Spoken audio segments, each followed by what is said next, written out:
आप देख रहे हैं शेयर बाजार लाइव। दो मेहमान हमारे साथ मौजूद हैं, सुनील जैन हैं और राकेश बंसल हैं। फटाफट से रुक कर लेते हैं खबरों वाले शेयर्स का। इस बीच एसजीएक्स निफ्टी आपकी स्क्रीन पर, जहां पर वीकनेस और एक्सटेंड हुई और अभी 31 पॉइंट्स नीचे ट्रेड कर रहा है 9485 के लेवल्स पर। लेकिन सबसे पहला शेयर जिस पर कमेंट लेंगे वो है एबीजी शिपयार्ड का। खबर यहां पर पॉजिटिव है और खबर यह है कि लिबर्टी हाउस एबीजी शिपयार्ड को खरीद सकता है। अगले 10 दिनों में डिसीजन आ सकता है। हाई डेट है और एनसीएलटी प्रोसीडिंग्स के तहत एबीजी शिपयार्ड आरबीआई की लिस्ट में शामिल भी है और ऐसा माना जा रहा है कि विद इन नेक्स्ट 10 डेज इस डील को लेकर और क्लैरिटी आ सकती है। नेगोशिएशंस ऑन है और वैसे भी वो 12 एनपीए अकाउंट जहां हमने डेट रेजोल्यूशन की खबरें देखी हैं उन स्टॉक्स ने एक अच्छा मूव दिया है, फिर चाहे वो जेपी ग्रुप हो या फिर एबीजी शिपयार्ड इक्विनोर जो कल ऑलरेडी 5% के स्पर्ट के साथ क्लोज हुआ। राकेश, खबर आपने सुनी, एबीजी शिपयार्ड पर कमेंट्स। दीपाली, काफ़ी खराब टेक्निकल रुझान है। इनफैक्ट स्टॉक ने एक बड़ा ब्रेकडाउन 23 रुपये के नीचे दिया है और दीपाली जितनी बार भी इसमें कोई खबर आती है एक पुल बैक आता है और वहीं पे टॉप बनता है। मेरा ऐसा मानना है कि बॉटम फिशिंग तो बिल्कुल नहीं करनी चाहिए। अगर किसी ने 16, 17, 18 रुपये के अराउंड लिया है और फंसा हुआ है और उन स्तरों के आसपास स्टॉक पुल बैक दिखाता है तो निकलने की कोशिश करनी चाहिए। और दीपाली, पुल बैक स्टॉक में देखने को मिल सकता है 18-19 रुपये तक का, बट मेरा स्ट्रॉन्ग बिलीव है कि पुल बैक को लॉन्ग के लिए नहीं खेलना चाहिए, इनफैक्ट एग्जिट के लिए यूज करना चाहिए। ठीक है, वैसे इस शेयर में 3 दिन से सर्किट है। कल भी सर्किट था, कल बाजार टूट रहा था, इस शेयर सर्किट पे लॉक था और आज भी हो सकता है सर्किट पे ही खुले, तो एग्जिट का रूट ही ढूंढे, इसमें ट्रेड नहीं करें। ये आपको थोड़ा सा सावधानी इसमें बरतनी होगी। इस बीच एक खबर आपको और बताते हुए है हीरो मोटोकॉर्प को लेकर कि एलआईसी ने कंपनी में करीब 2% हिस्सेदारी को घटा दिया है। ये ठीक मॉनसून से पहले, मतलब मॉनसून जब प्रोसेस हो रहा तब और जीएसटी से पहले की खबर है। और हिस्सेदारी जो है वो पहले 7.25% के आसपास होती थी, वो घटकर अब 5% की कैटेगरी में आ गई है। इसका कोई फर्क पड़ेगा क्या सुनील, एलआईसी की 2% स्टेक कट का? देखिए, कोई बड़ा इन्वेस्टर अपनी होल्डिंग कम करता है तो उसकी सप्लाई डेफिनेटली मार्केट में बढ़ती है, बट ये तो ऑलरेडी हो चुका है। अब पॉइंट ये है कि वेदर एलआईसी फर्दर इसको रिड्यूस करता है और सप्लाई आगे बढ़ती है क्या।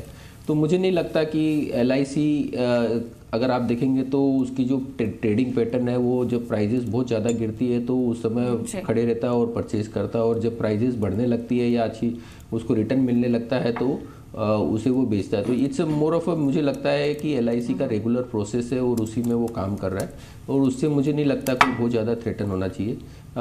ये स्टॉक हमें अभी भी अट्रैक्टिव लगता है। इनफैक्ट आपके चैनल पे हमने रिकमेंडेशन 3100-3200 के रेंज में कई बार दी थी और आज की डेट में भी ये अट्रैक्टिव लगता है, क्योंकि जिस तरीके से इसके सेल्स हमें लगता है कि अभी कमिंग पीरियड में भी इम्प्रूवमेंट आती हुई दिखाई देगी और उसका बेनिफिट रिजल्ट्स में फिर दिखने लगेगा। तो मुझे लगता है कि ये स्टॉक करंट लेवल पे भी अगर यहाँ से कोई भी एक छोटा करेक्शंस भी आता है तो इसे परचेज करना चाहिए जी। और इनफैक्ट कल इकलौता ये ऑटो शेयर था जो कि बढ़त के साथ क्लोज हुआ था। मार्केट बंद होने से ठीक पहले एक एक्सपर्ट स्मैच, इसके बाद 1% की स्ट्रेंथ के साथ इसकी क्लोजिंग हुई। सुनील, आप ही के कमेंट्स नहीं है। आज एक आईपीओ भी ओपन हो रहा है एयू स्मॉल फाइनेंस बैंक का। 30 जून को ये क्लोज होगा। जो प्राइस बैंड है वो 355 से 358 रुपये प्रति शेयर तय किया गया है और जो प्रमोटर और इन्वेस्टर हैं वो एफएस के जरिए करीब 5.5 करोड़ शेयर बेच रहे हैं। तो आईपीओ के जरिए बैंक को कोई रकम नहीं मिल रही है, लेकिन एक फैक्ट ये भी है कि एंकर इन्वेस्टर्स की ओर से काफी अच्छा रिस्पांस इस आईपीओ को मिला है। क्या व्यू है आपका? क्या आपने सब्सक्राइब करने की सलाह दी है अपने क्लाइंट्स को? या हमने हमारे क्लाइंट्स को इसे सब्सक्राइब करने की इंडिकेशन दिया है। इनफैक्ट एयू फाइनेंस का बिजनेस मॉडल देखेंगे तो थोड़ा यूनिक है और काफ़ी अट्रैक्टिव है, जो कि almost around 3.54% return on asset बनाता है, which is one of the highest in among the industry. No doubt near term में थोड़ी सी फाइनेंशियल में कॉस्ट का प्रेशर आएगा बिकॉज वो काफ़ी ब्रांचेस नेक्स्ट ईयर में खोल रहे हैं, बट मुझे लगता है कि अगर कोई लॉन्ग टर्म के व्यू से इसे इन्वेस्ट किया जाए तो मुझे लगता है कि एक अच्छा इन्वेस्टमेंट अपॉर्चुनिटी है। ठीक है। इस बीच राकेश, आप जरा देना बैंक का चार्ट खोलिए, उसमें खबर में बता देता हूँ 1800 करोड़ रुपए क्यूआईपी के जरिए जुटाने की योजना है जिसकी मंजूरी इनको बोर्ड से मिल चुकी है। बात 1800 करोड़ की नहीं है, बात इंपॉर्टेंट ट्रेड की है। क्या 1800 करोड़ रुपए जुटा लेंगे, शेयर की तस्वीर बदल जाएगी, ये बहुत इंपॉर्टेंट है। राकेश, जरा आप चार्ट पे देखिए, ये क्या 40 के ऊपर ही चलेगा या फिर 40 तक, ऐसी भले 10 खबरें आ जाएं तब भी शेयर 40 के लेवल को पार नहीं करेगा। ये कैसे ट्रेड करें इसमें?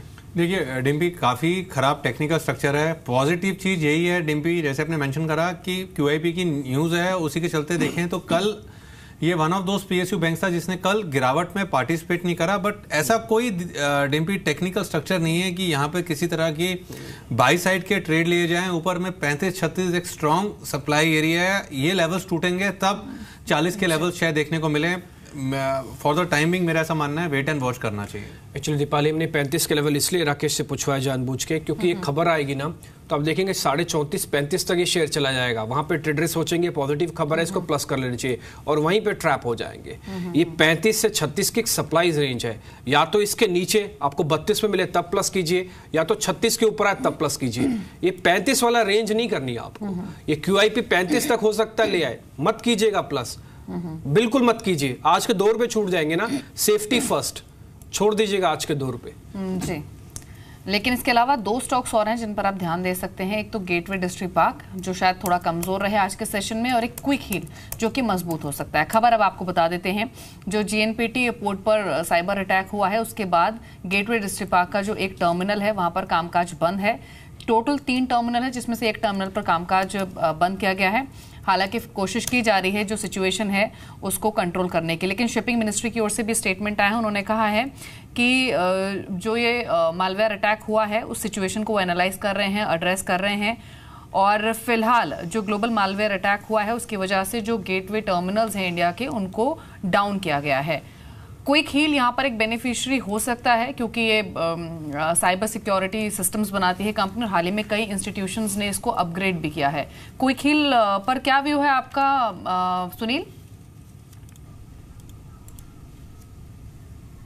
ऐसी देखिए, कंपनी हमारे फॉर्मल कवरेज में नहीं है, बट अगर आप देखेंगे तो लास्ट 6 महीने इनके लिए काफ़ी डिस्टर्बिंग थे, in the sense because of demonetisations इनके जो पीक पीरियड रहता है उसमें अर्निंग ख़राब रही, और गोइंग फॉरवर्ड ये पर्टिकुलर क्वार्टर इनका लीन क्वार्टर रहता है जो जून क्वार्टर रहता है, तो पॉसिबिलिटी है कि ये क्वार्टर में इतना कोई बहुत एक्साइटमेंट नहीं दिखाई दे, बट गोइंग फॉरवर्ड सितंबर क्वार्टर से फिर इम्प्रूवमेंट दिखाई देना चाहिए।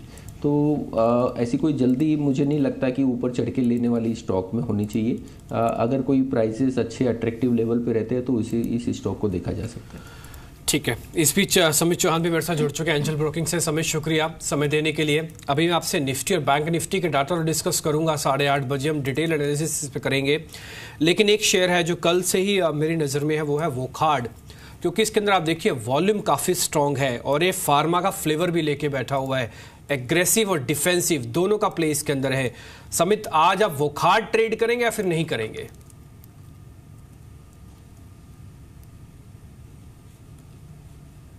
देखिए, ओवरऑल अगर हम देखें तो लास्ट 5-6 महीने से इसका अंडर परफॉर्मेंस कंटिन्यूड है। एक है कि 550-560 के आसपास काफ़ी स्ट्रॉन्ग सपोर्ट जोन है, और वहाँ से हमने कल थोड़ी बहुत रिकवरी देखी है, वॉल्यूम एक्टिविटी अच्छी बढ़ गई है। तो यहाँ पे कुछ एग्रेसिव ऐसे पोजीशंस लेनी चाहिए, ऐसी यहाँ पे कोई भी एडवाइस नहीं होगी। ये स्टॉक एक बाउंस बैक के लिए क्लियरली पॉइज्ड है, यहाँ से 620-625 तक बाउंस बैक आ सकता है। तो अगर कोई बाउंस बैक के लिए प्ले करना चाहता है तो ठीक है, अदरवाइज यहाँ पे कोई भी इमीडिएटली पोजिशनल ट्रेड ऐसे एग्रेसिव नहीं बन रहा है। तो यहाँ पे momentum as a momentum play एक 30-35 रुपए के लिए अगर किसी को ट्रेड करना है तो कर सकते हैं, अदरवाइज मेरे ख्याल से अवॉइड किया तो भी चल जाएगा जी। लेकिन वोखार्ड आज एफ&ओ बैन से भी बाहर हो रहा है, तो इसलिए भी आप ध्यान दे सकते हैं। 3.5% का उछाल कल स्टॉक में दिखा था, सबसे ज्यादा बढ़ने वाला फार्मा शेयर था इनफैक्ट। लेकिन राकेश, मार्केट बंद होने से ठीक पहले कल हमने अदानी समूह के स्टॉक्स में एक एक्सपर्ट देखा था, स्पेशली अदानी ट्रांसमिशन और अदानी एंटरप्राइजेस, इन दोनों पर आज इंट्राडे के लिहाज से क्या व्यू है आपका? दीपाली, इनफैक्ट अदानी एंटरप्राइजेस तो काफ़ी अच्छा लगता है और खरीदना चाहिए, but Deepali most important thing ये है कि जिस तरीके से यूएस मार्केट्स में कल एक नेगेटिव क्रॉसओवर मोमेंटम इंडिकेटर्स देखने को मिला है। कल जो शेयर स्ट्रेंथ दिखा रहे थे, जैसे भारतीय एयरटेल स्ट्रेंथ दिखा रहा था, अदानी ट्रांसमिशन, अदानी एंटरप्राइजेस, दीपाली इनके स्ट्रक्चर काफ़ी अच्छे हैं, बट गिरते बाजार में संभलेंगे कि नहीं संभलेंगे ये सिर्फ एक नेगेटिव है, एल्स टेक्निकल स्ट्रक्चर पॉजिटिव है। अदानी एंटरप्राइजेस में मेरे को टेक्निकली देखें तो 124.15 का स्टॉप लॉस बैठता है, 143 के लक्ष्य। अदानी ट्रांसमिशन की बात करें तो 117 का स्टॉप लॉस बैठता है, 132 के लक्ष्य देखने को मिल सकते हैं।